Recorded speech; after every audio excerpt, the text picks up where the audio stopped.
You're listening to the Diplomats podcast on Asian geopolitics. As always, I'm your host from New York City, Ankit Panda, editor-at-large at The Diplomat and a senior fellow at the Carnegie Endowment for International Peace. So, the Asia Geopolitics podcast is now coming up on, I believe, the second presidential election here in the United States since we started recording this thing in February 2014. And I felt that there was a lot of topics that we could have gone with for this episode, but we haven't talked about the Korean Peninsula in a while, and specifically North Korea. And I'm very happy to have on the show today to help me talk about these issues and to really pick her brain, Jungmin Kim, the Seoul-based correspondent for NK News. So Jungmin, thank you so much for joining me today. Thank you for having me. My pleasure.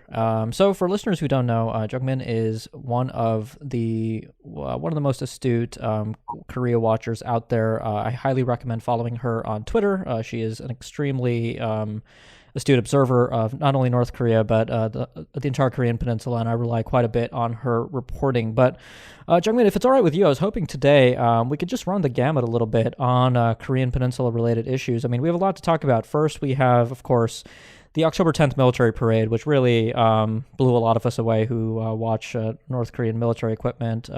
For listeners, if you missed it, Jungmin and I actually did some live commentary of the military parade, which NK News has hosted on YouTube, and that was actually quite a bit of fun. So I'm hoping to talk a bit about that and help our listeners really digest the significance of that parade. But then I also want to talk about internal developments in North Korea. It's certainly been an interesting year, challenging year for Pyongyang, not least because of the pandemic, but also a slate of natural disasters. Kim Jong-un's economic plans for his country have not quite gone to plan.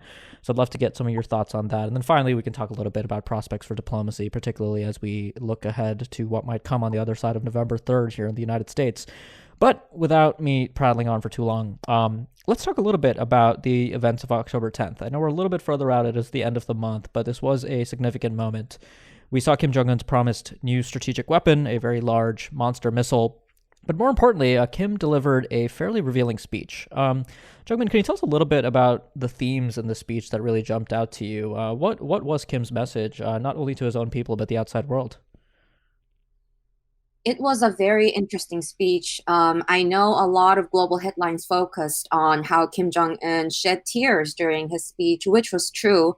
When I counted it, watching it again, he cried, apparently shed tears more than twice, and said thank you 6 times, and I'm sorry multiple times in various different phrases. So the general theme of this year's Kim speech was that he feels sorry for his people for not delivering, not catering to their economic needs, but that he is very happy that everybody is staying alive and healthy, and claiming once again that no North Koreans has contracted COVID-19 despite the rampant global pandemic going on for 9 months now.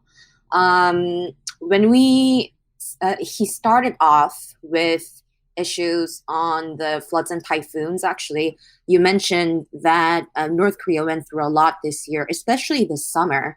They already closed down the borders since late January, which was a very big impact on North Korean economy and also trade.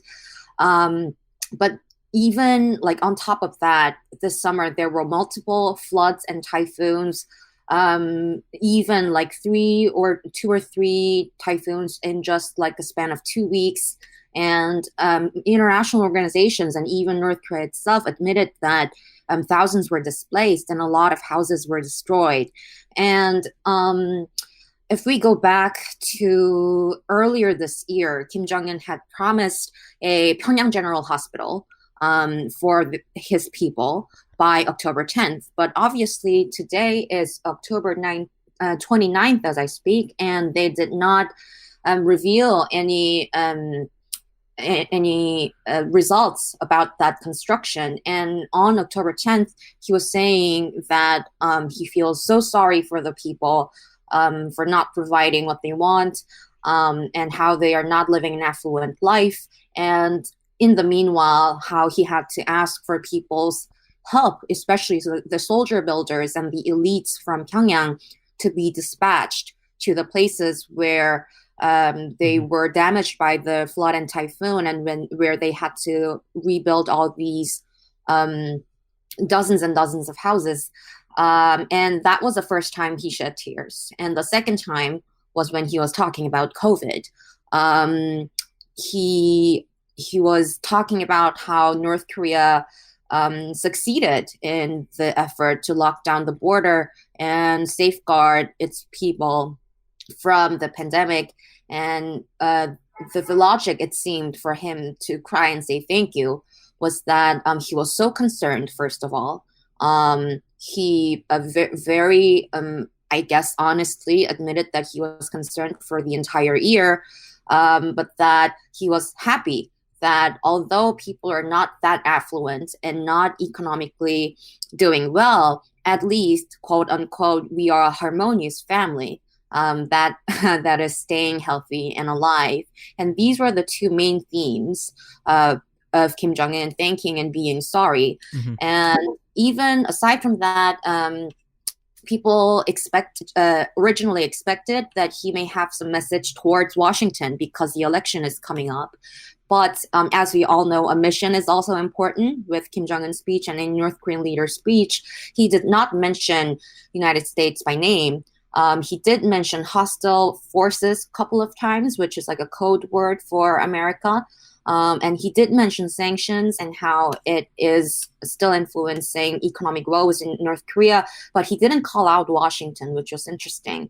Yeah. But along with that, another interesting thing was how he talked about South Korea and how he waits for the day that he can hold hands again with the South Korean compatriots when all this pandemic is over. So these were the main themes, being sorry about the natural disasters, but still happy, and some message to the outside world. Well, thank you for that excellent rundown of the main themes. And just to zoom out a little bit from 2020. I mean, first of all, we can all relate to Kim Jong Un. 2020 did not quite go the way he planned or the way any of us planned. But North Korea certainly has had its fair share of unique challenges to deal with beyond the pandemic. And as you said, North Korea's continued insistence that it has zero COVID-19 cases within its borders, of course, widely contested outside the border. And there have been sort of reports here and there, including some reporting by NK News, where Jungmin works, suggesting that things have not been quite as watertight as Pyongyang has sought to indicate. But, zooming a bit out from 2020, going back to 2017, I mean, in 2017, Kim Jong-un declared his nuclear deterrent complete, and in April 2018, just a few short days before meeting South Korean President Moon Jae-in for the first time and launching all the diplomacy, he announced that he was turning to a new strategic line of emphasizing economic development, which got a lot of people outside North Korea very excited, implying that Kim Jong-un maybe finally was going to bring some economic reform to the country. And then, of course, the Hanoi summit happens between the United States and North Korea. Things fizzle. There's no sanctions relief. And Kim starts to lay the groundwork in late 2019, telling the Workers' Party of Korea and other internal constituencies that the time has come now to work hard because sanctions relief is not coming. And then 2020 happened. So things have really not gone to plan here. But, looking ahead, I think we have, I always love using this podcast to just put developments on the radar for our listeners, many of whom don't watch North Korea as closely as you do. And we, of course, now are in the middle of this 80-day campaign leading into the end of the year. And then finally leading into the Eighth Party Congress. Tell us a little bit about the significance of this campaign that's ongoing right now, and the upcoming Party Congress. I mean, these were not really a mainstay in North Korea since the 1980s, but it's been revived under Kim Jong Un. So what should we make of this upcoming Party Congress? Yeah, when I was reporting on the 80-day battle for the first time, a lot of generalist Korea watchers, when they saw the term, they were like, "Battle against what?" It's like a very North Korean thing. They use time as a tool, as Professor Benjamin Young pointed out. They have been doing this often when, like, or according to defector economists, when they were in North Korea, whenever there were these deadlines approaching or already lapsed, they used these time-based speed campaign to boost productivity. for now, when I counted it, it's supposed to end around December 31st because it started around October 13th. And it seems it is crafted as in to meet the around the time when the Eighth Party Congress, like you mentioned, will go ahead. North Korea initially announced that the Eighth Party Congress will go ahead sometime in January. They did not specify the date yet, but the general importance of party congresses is that in North Korean system, party is the state and state is the party. And the party congress, we hear a lot of different types of meetings, like Politburo meeting, expanded Politburo meeting, and so on and so forth. And Party Congress is the biggest one. It is the highest decision-making body. So whenever they are coming up with a major decision, they hold the Party Congress. The Seventh Party Congress also went ahead under Kim Jong-un. And this year, also significant is that they are planning in next January during the Eighth Party Congress, they will be announcing the new 5-year economic plan, not strategy, which means it will be a little bit more detailed, maybe a little bit of more numbers, more detailed goals, I mean.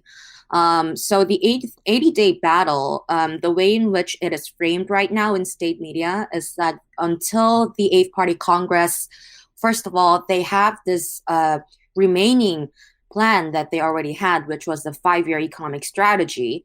And it's about to hit the deadline, but it seems they did not reach the goals they originally set up for themselves.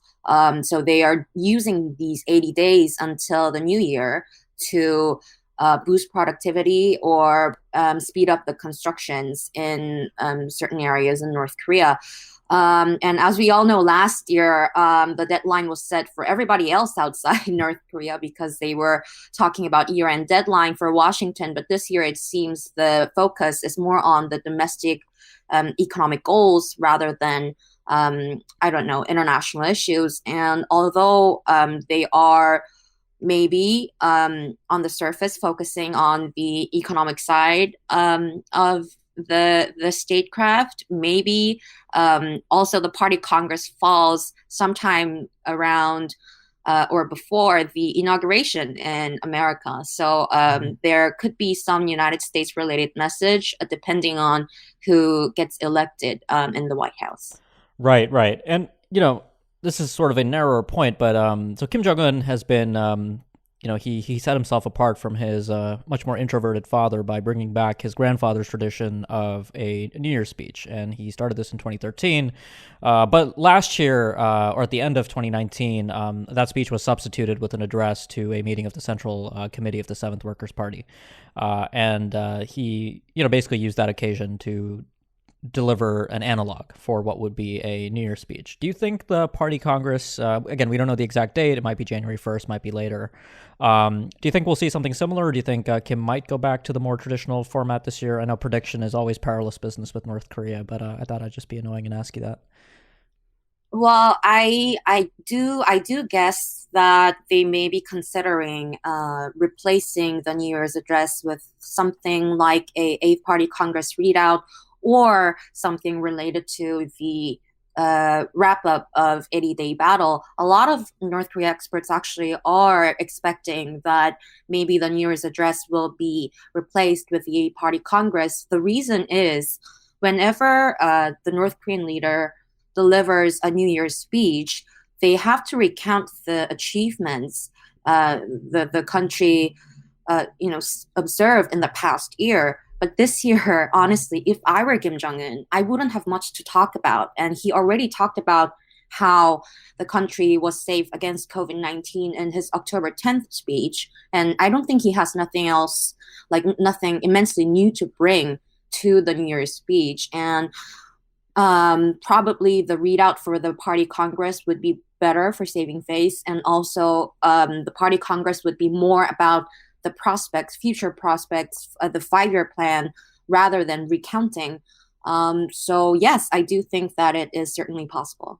Yeah, no, I think I'm there right with you. I think it's going to be a better occasion for Kim to look ahead than look at the year behind him. Certainly, I think there'll be, it'll also be a period of transition here in the United States, like you said. That's actually where I want to go to next, and talk a little bit about geopolitics. And there's two tracks here, and I think both are equally important. I think a lot of the times the U.S. North Korea dyad gets emphasized quite a bit. I guess for a good reason. Nuclear deterrence, of course, is something worth talking about seriously, but also the inter-Korean aspect. And it's been a topsy-turvy year for inter-Korean relations with the blowing up of the Kaesong liaison office in the summer, and the message that Kim just sent to Moon on the parade. But let's talk first about the U.S. and North Korea. We just had the final debate between President Trump and Vice President Biden. North Korea did come up at the debate, and we heard a few choice words on both sides. President Trump, for instance, who once famously tweeted that North Korea would never have an ICBM under his watch, he acknowledged that North Korea has plenty of nuclear capability, and talked about all his old talking points. Joe Biden, meanwhile, called Kim Jong Un a thug, implying that he would not go in for the photo op diplomacy that Trump did. Looking at North Korea, though, things did not go according to plan for Kim Jong Un's round of engagement with Donald Trump, and I think the Hanoi summit certainly proved to both sides that they were really talking. On the fundamentals, there was a wide rift between the two sides. What do you think the North Koreans are thinking, looking at this transition that might be very messy, admittedly, coming up? I mean, they know Joe Biden as vice president. They've heard everything he's been saying on the campaign trail and at the debate. There have been, of course, state media missives against Joe Biden. Meanwhile, the personal relationship between Trump and Kim, as best we know from the outside, remains well. Kim wished Trump a rapid recovery when he was diagnosed with COVID-19. What do you think? What do you think is going through Kim Jong Un's mind when he's thinking about this election? What is how does North Korea behave in either outcome? I did run an interesting expert roundup recently asking them if Kim Jong un could vote as an American citizen, who would he vote for? And all the answers were Trump.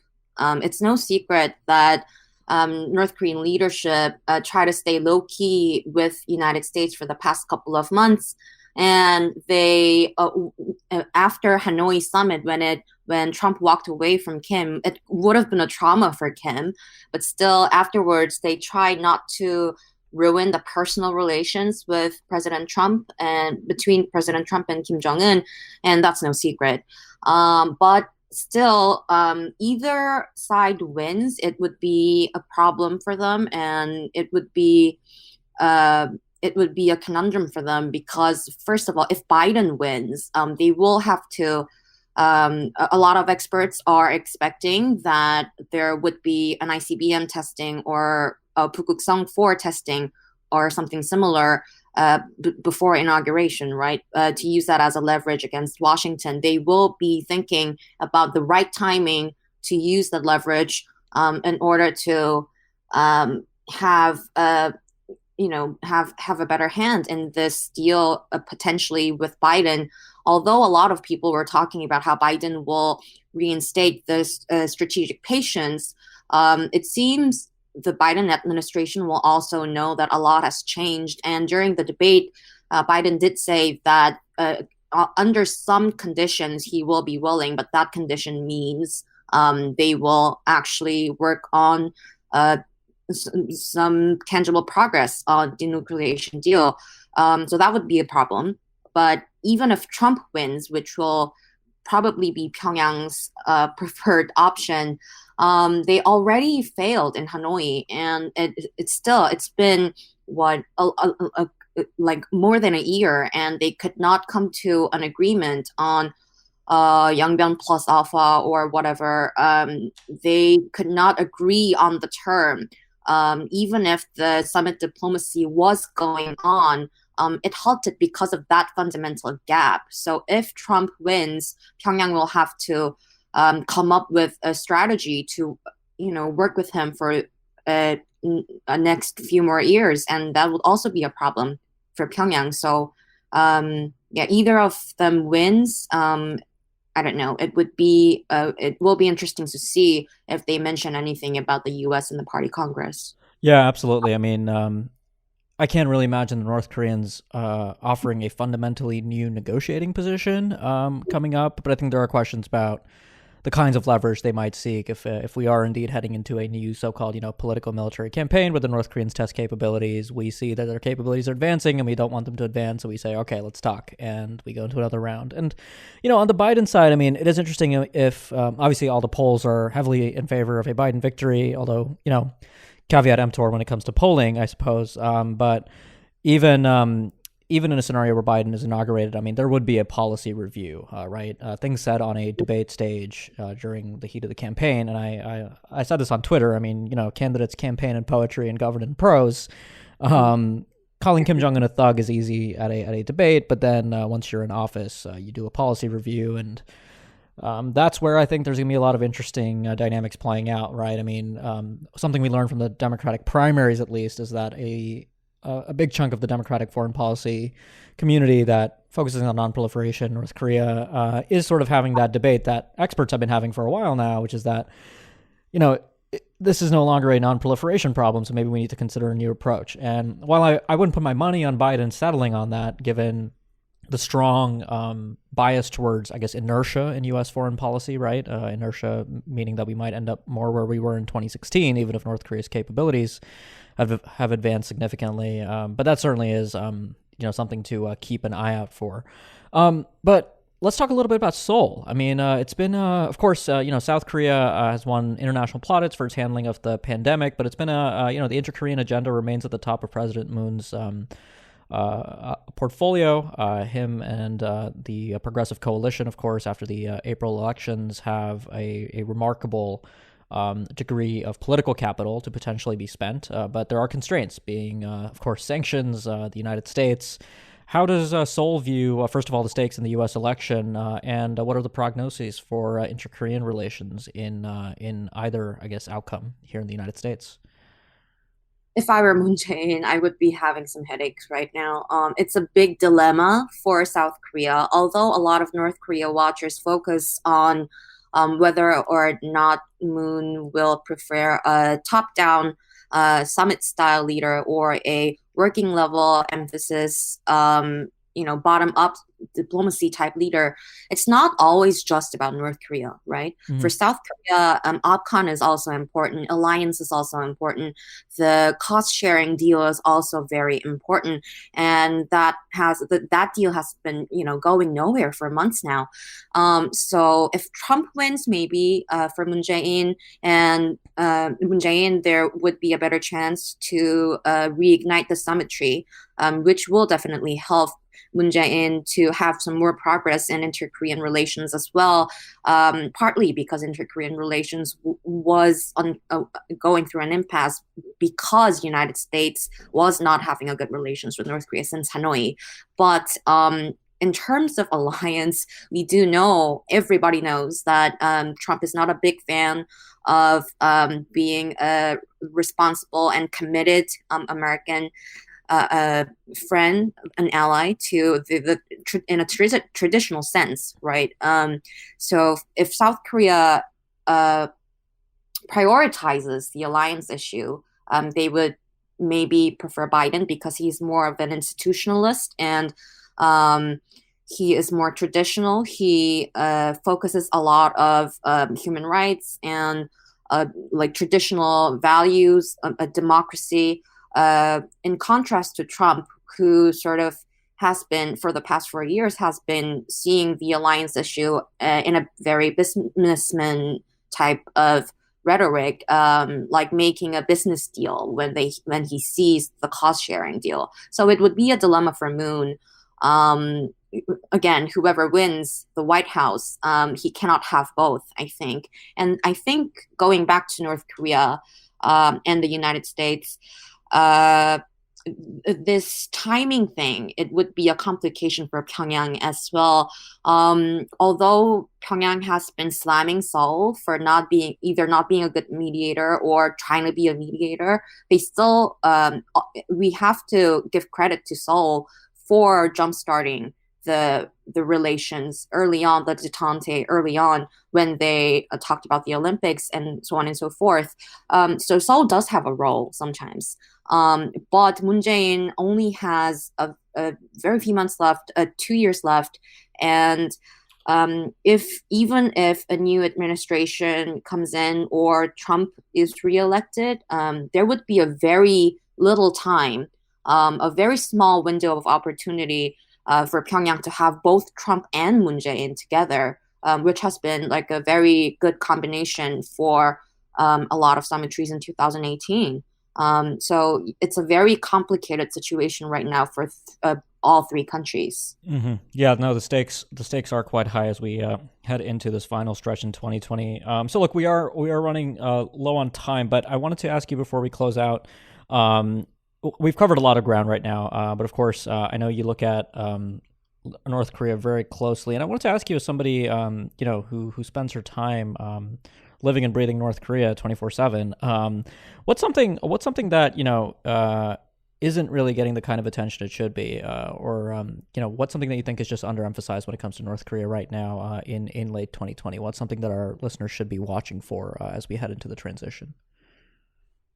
Well, that's a tough question. I like to end with a tough one. My point of view, everything is always important.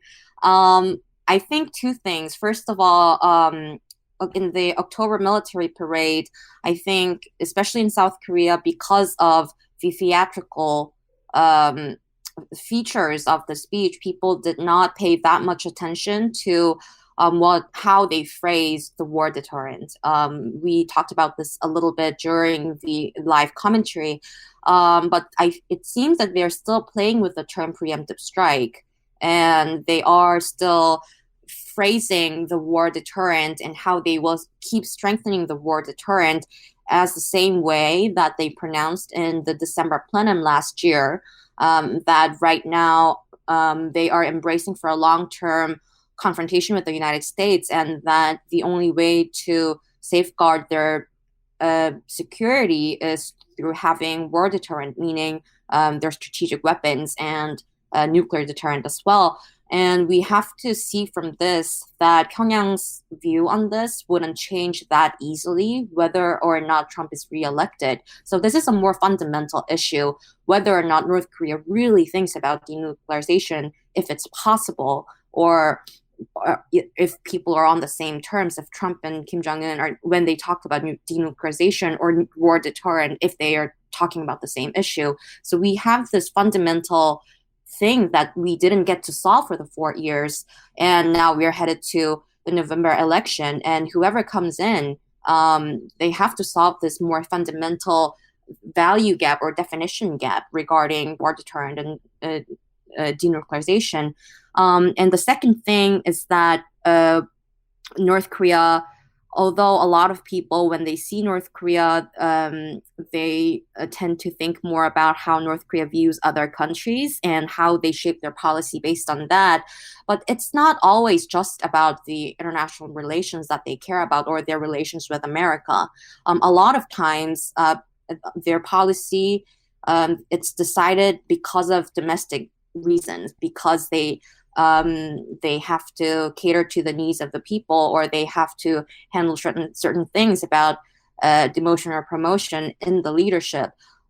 So what I'm trying to say is that it seems North Korea is certainly going through a lot right now, and I think we have to pay more attention to how the fact that we sometimes forget a lot, that it's a dictatorship and it's a hereditary dictatorship, and they need the people to be obedient, and they need the people to be satisfied to a certain level, I guess. So I think although a lot of people don't really pay much attention to the upcoming a 5-year economic plan and the and KCNA, when they talk about the rise of how they are increasing productivity in certain areas, I think we need to track that a little more closely.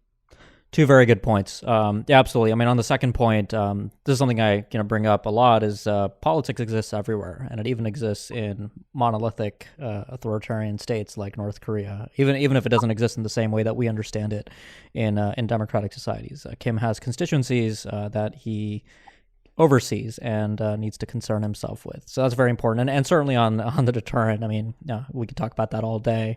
The daylight between the fundamentals that informed the United States and North Korea at the negotiating table. But look, Jungmin, thank you so much for joining me today and for sharing your insights. This was really, really enjoyable. Thank you. Thank you for having me. Yeah, absolutely. And I hope to have you on in the future, too, to talk more about Korea. And for listeners, please, I really recommend Jungmin's Twitter if you're trying to find a Korea watcher to add to your rotation. For listeners, if you've been a subscriber to the podcast but you haven't yet left us a review, we'd really appreciate if you could do that. It really helps get the word out about the show. And if you haven't yet subscribed, please do so. We'd love for you to keep up with future coverage on this podcast. Finally, before we close, a quick note from our sponsor. This episode of the Asia Geopolitics Podcast is brought to you by Diplomat Risk Intelligence, or DRI. DRI is the consulting and analysis division of The Diplomat, the Asia-Pacific's leading current affairs magazine. Since its launch in 2002, The Diplomat has been dedicated to quality analysis and commentary on events and trends in Asia and around the world, and is now one of the most respected publications covering the region. DRI inherits this approach and offers clients in the private, public, and nonprofit sectors worldwide access to an exclusive network of subject matter experts and analysts. Whatever your needs in the wider Asia-Pacific region, DRI can offer the knowledge and expertise necessary to anticipate and manage geopolitical and geoeconomic risks. For more information, please visit dri.thediplomat.com. Thanks a lot for listening, and we'll be back soon with more.